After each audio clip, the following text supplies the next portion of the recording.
नमस्कार। बात कर रहे हैं उत्तर प्रदेश की। जनसंख्या के मामले में उत्तर प्रदेश भारत में पहले नंबर पर आता है। क्षेत्रफल की दृष्टि से चौथे नंबर पर आता है। जीडीपी के मामले में 5वें नंबर पर आता है। और यहां तक कि भारत के बड़े बड़े नेता अभिनेता उत्तर प्रदेश से बिलोंग करते हैं। हमारे भारत के प्रेजेंट के प्रधानमंत्री माननीय श्री मोदी जी उत्तर प्रदेश की सीट बनारस से सांसद हैं। रामनाथ कोविंद जी जो कि अभी राष्ट्रपति हैं वो उत्तर प्रदेश से बिलोंग करते हैं। यहां तक कि यूं कहा जाता है कि भारत की राजनीति उत्तर प्रदेश से ही होकर गुजरती है। मतलब जिसने उत्तर प्रदेश जीत लिया वो दिल्ली की सीट पे जाके बैठ जाता है। लेकिन दुर्भाग्य की बात यह है कि फिर भी उत्तर प्रदेश का विकास कई दशकों से रुका पड़ा है। विकास के नाम पर सिर्फ उत्तर प्रदेश के लोगों के पास एक लॉलीपॉप है जो हर बार हर सरकार के द्वारा दिखाई जाती है, लेकिन विकास नाम मात्र के बराबर। लेकिन फिर भी अगर बात करें आज की स्थिति की, प्रेजेंट सरकार की, तो प्रेजेंट सरकार इस पर बड़े अच्छे से काम कर रही है।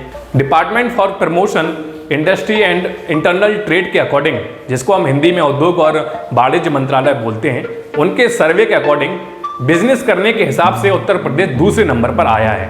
मैं आपको बता दूं, इसके पहले उत्तर प्रदेश 12वीं रैंक होल्ड करता था, मतलब 12वें नंबर पर आता था, लेकिन अभी वो दूसरे नंबर पर आ रहा है। और यह एक उत्तर प्रदेश के लिए बहुत ही ज्यादा शुभ संकेत माना जा रहा है। आज के इस वीडियो में उत्तर प्रदेश में अपकमिंग 5 मेगा प्रोजेक्ट जिनकी वजह से शायद उत्तर प्रदेश ने दूसरी रैंक हासिल की है, उन्हीं 5 बड़े प्रोजेक्ट की हम बात करने जा रहे हैं। वीडियो तो बहुत इंटरेस्टिंग है और मैं आपसे रिक्वेस्ट करता हूं कि इस वीडियो को आप लास्ट तक जरूर देखना। और ऐसे वीडियोस देखने के लिए आप हमारे चैनल को सब्सक्राइब कर सकते हैं। बेल आइकन को जरूर प्रेस कीजिएगा जिससे फ्यूचर में सबसे पहले आपको नोटिफिकेशन पहुंच जाए। तो उम्मीद है कि इस वीडियो को आप लास्ट तक जरूर देखेंगे। बने रहिए मेरे साथ। मेरा नाम है पंकज और आप देख रहे हैं इंडियन न्यूज। उत्तर प्रदेश में नंबर 1 पे आने वाले मेगा प्रोजेक्ट का नाम है डिफेंस कॉरिडोर। उत्तर प्रदेश जनसंख्या के मामले में भारत में पहले नंबर पर आता है और आपको शायद पता होगा कि इसकी जनसंख्या लगभग 23 करोड़ के आसपास की है, जो कि पाकिस्तान जैसे देशों से कई ज़्यादा है। इतनी जनसंख्या होने के कारण उत्तर प्रदेश में सबसे ज़्यादा लेबर वर्कर पाए जाते हैं और रोजगार ना होने के कारण ये लेबर वर्कर दूसरे प्रदेशों में जाके अपनी रोजी रोटी कमाते हैं। लेकिन अब शायद ऐसा नहीं होगा क्योंकि डिफेंस कॉरिडोर की वजह से उत्तर प्रदेश में रोजगार का भंडार आने वाला है। जी हाँ, डिफेंस कॉरिडोर लगभग 2.5 लाख नौकरियां निकालेगा। मैं आपको बता दूं कि फरवरी 15, 2019 को हमारे प्राइम मिनिस्टर नरेंद्र मोदी जी ने झांसी में इस प्रोजेक्ट का फाउंडेशन रखा था और यह पूरा डिफेंस कॉरिडोर का प्रोजेक्ट लखनऊ, कानपुर, झांसी, आगरा, अलीगढ़ और चित्रकूट में फैला होगा। स्क्रीन पर आ रही इमेज को देखकर आप समझ सकते हैं कि यह पूरा डिफेंस कॉरिडोर एक्सप्रेसवे के पैरेलल में बना के तैयार होगा और इसमें Yamuna expressway, Agra Lucknow expressway, Purvanchal expressway, Bundelkhand expressway, Gorakhpur link expressway और गंगा एक्सप्रेसवे सम्मिलित हैं। मतलब कि इन्हीं एक्सप्रेसवे के आसपास इस पूरे डिफेंस कॉरिडोर को बना के तैयार किया जाएगा। मैं आपको बता दूं कि अभी तक इस डिफेंस कॉरिडोर के लिए 3500 एकड़ लैंड गवर्नमेंट ने अपने अधीन में कर ली है और गवर्नमेंट ने अभी तक इस पूरे प्रोजेक्ट को लगभग 3700 करोड़ रुपए का बजट सैंक्शन किया है और यह पूरा डिफेंस कॉरिडोर अंडर कंस्ट्रक्शन है। अब हम बात करते हैं दूसरे बड़े मेगा प्रोजेक्ट की। दूसरा बड़ा मेगा प्रोजेक्ट है हमारा जेवर इंटरनेशनल एयरपोर्ट।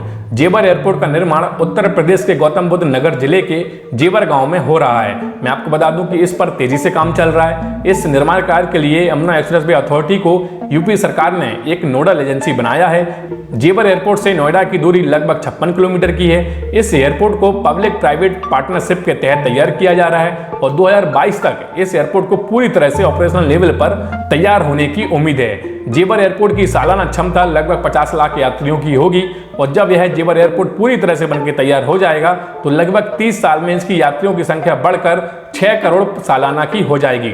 जेवर इंटरनेशनल एयरपोर्ट की दिल्ली के इंदिरा गांधी इंटरनेशनल एयरपोर्ट से दूरी लगभग 72 किलोमीटर की है और यमुना एक्सप्रेसवे के जरिए यह जेवर एयरपोर्ट पूरे देश के अन्य हिस्सों से जुड़ जाएगा। आपको जानकर हैरानी होगी कि जेवर एयरपोर्ट चीन को पीछे छोड़ एशिया का दूसरा सबसे बड़ा एयरपोर्ट होगा और यह लगभग 5000 हेक्टर यानी कि 12,355.27 एकड़ में फैला होगा। खैर, आपकी जानकारी के लिए बता दूं कि दुनिया का सबसे बड़ा एयरपोर्ट सऊदी अरब में है जिसका नाम है फहद इंटरनेशनल एयरपोर्ट और यह एयरपोर्ट लगभग 77,600 हेक्टर की जमीन में फैला है। आपको जानकर खुशी होगी कि जेवर इंटरनेशनल एयरपोर्ट को दिल्ली से कनेक्ट करने के लिए एक रैपिड ट्रेन भी चलाई जाएगी और इस रैपिड ट्रेन की जो हाईएस्ट स्पीड होगी वो 100 किलोमीटर प्रति घंटे की होगी और इस पूरे रैपिड ट्रेन का जो बजट होगा वो लगभग 3,500 करोड़ रुपए होगा। मतलब कि 3,500 करोड़ में ये रैपिड ट्रेन जेवर इंटरनेशनल एयरपोर्ट से दिल्ली के रूट के लिए तैयार की जाएगी। और अगर हम बात करें जेवर इंटरनेशनल एयरपोर्ट के बजट की, तो जेवर इंटरनेशनल एयरपोर्ट का जो बजट है वो लगभग 29,560 करोड़ रुपए है। हालांकि बजट ज्यादा है, लेकिन जिस दिन जेवर एयरपोर्ट बनके तैयार हो जाएगा उस दिन यूपी की अर्थव्यवस्था को एक नई रफ्तार मिलेगी, उत्तर प्रदेश में रोजगार और व्यापार भी बढ़ेगा और इस एयरपोर्ट से नोएडा, ग्रेटर नोएडा, गाजियाबाद और यमुना एक्सप्रेसवे के करीब लगभग 1 लाख करोड़ रुपए का निवेश आएगा। अब हम बात करते हैं तीसरे नंबर पर आने वाले मेगा प्रोजेक्ट के बारे में। तीसरे नंबर पर जो मेगा प्रोजेक्ट आता है वो है हमारा पूर्वांचल एक्सप्रेसवे। यह पूर्वांचल एक्सप्रेसवे लखनऊ से बिहार सीमा के पास गाजीपुर तक बनके तैयार होगा और इसकी कुल लेंथ 340.824 किलोमीटर की होगी। यह शुरुआत में 6 लेन के रूप में बनाया जाएगा और भविष्य में इसको बढ़ाकर 8 लेन तक किया जा सकता है। यह एक्सप्रेसवे लखनऊ, बाराबंकी, अमेठी, सुल्तानपुर, अयोध्या, अंबेडकर नगर, आजमगढ़, मऊ से होकर गाजीपुर तक जाएगा। इस पूरे एक्सप्रेसवे को 8 पैकेज में बना के तैयार किया जाएगा और अक्टूबर 2021 तक यह पूरा एक्सप्रेसवे बनकर तैयार हो जाएगा।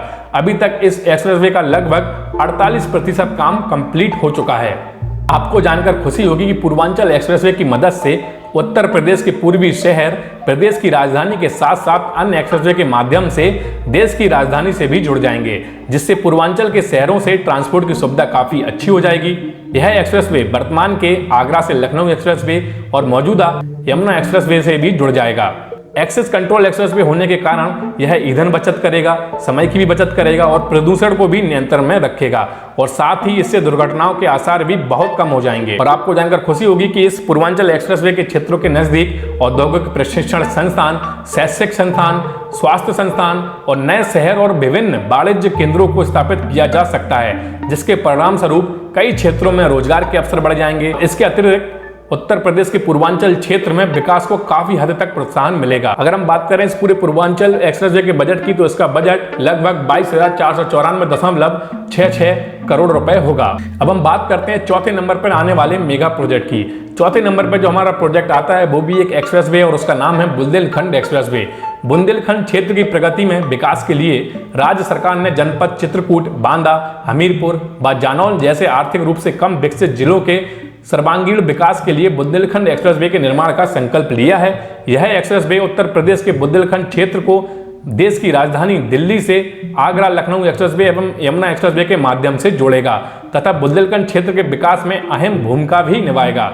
यह झांसी प्रयागराज राष्ट्रीय राजमार्ग संख्या 35 से भरतकूप के पास जनपद चित्रकूट से शुरू होगा और यह आगरा लखनऊ एक्सप्रेसवे पर ग्राम कुंदरौल के पास जनपद इटावा तक जाएगा। इस एक्सप्रेसवे की कुल लंबाई 294.70 किलोमीटर की होगी और यह चित्रकूट, बांदा, महोबा, हमीरपुर, जालौन, औरैया और इटावा को आपस में जोड़ेगा। यह एक्सप्रेसवे शुरुआत में 4 लेन का होगा, बाद में इसको बढ़ाकर 6 लेन तक किया जा सकता है। इस एक्सप्रेसवे की चौड़ाई लगभग 110 मीटर की होगी और इस एक्सप्रेसवे के साथ साथ 3.7 मीटर चौड़ी एक सर्विस रोड भी बनाई जाएगी, जिससे कि आसपास के गांव के निवासियों को सुगम आवागमन की व्यवस्था मिल सके। इस एक्सप्रेसवे के मार्ग में बागेन, खेनू, श्यामा, चंद्रावल, बिरमा, यमुना, वेतवा एवं सेंगर नामक नदियां बीच में पड़ेंगी। और आपको जानकर हैरानी होगी कि इस पूरे एक्सप्रेसवे के मार्ग में टोटल 4 रेल के ब्रिजेस बनाए जाएंगे, 14 लार्ज ब्रिजेस बनाए जाएंगे, 6 टोल प्लाजा बनेंगे, 7 रैंप प्लाजा बनेंगे, 266 छोटे ब्रिजेस बनाए जाएंगे और 18 फ्लाईओवर बना के तैयार किए जाएंगे। तब जाके इस एक्सप्रेसवे को पूर्ण रूप से तैयार किया जा सकेगा।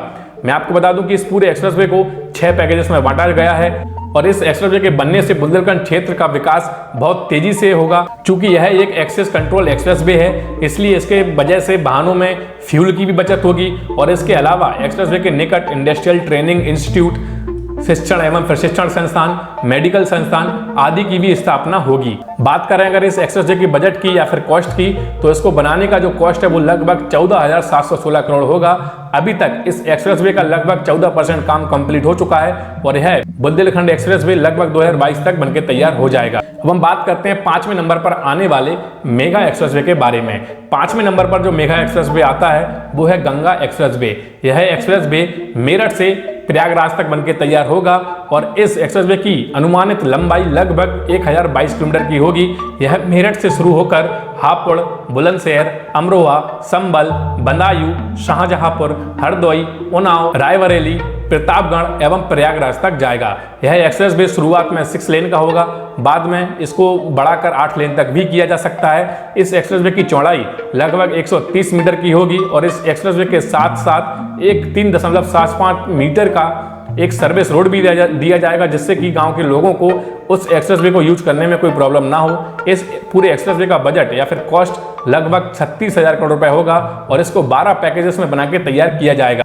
मैं आपको बता दूं कि 2020 के लास्ट तक इस एक्सप्रेसवे का पहले पैकेज का काम पूरी तरह से कंप्लीट हो जाएगा और यह पूरा एक्सप्रेसवे 2025 तक बनके तैयार होगा। मैं उम्मीद करता हूं कि आपने इस वीडियो को अंत तक जरूर देखा होगा और अब आपको पता लग गया होगा जो 5 बड़े अपकमिंग मेगा प्रोजेक्ट हैं जो उत्तर प्रदेश में चल रहे हैं या फिर आने वाले हैं, उनके बारे में आपको थोड़ी बहुत नॉलेज इस वीडियो के माध्यम से मिल गई होगी। तो अब मैं आशा करता हूं कि आप कमेंट बॉक्स में अपनी राय जरूर देंगे। इस वीडियो में आपको जो भी अच्छा लगा हो या फिर आप एक्स्ट्रा कुछ बताना चाहते हो तो नीचे कमेंट बॉक्स में जरूर बताइएगा। और मैं उम्मीद करता हूं कि इस वीडियो को अब आप ज्यादा से ज्यादा लोगों के साथ शेयर करोगे, इसको लाइक भी करोगे और चैनल को बिना सब्सक्राइब करे नहीं जाओगे। तो आज के इस वीडियो में इतना ही, मिलते हैं अगले वीडियो में, तब तक के लिए जय हिंद, जय भारत।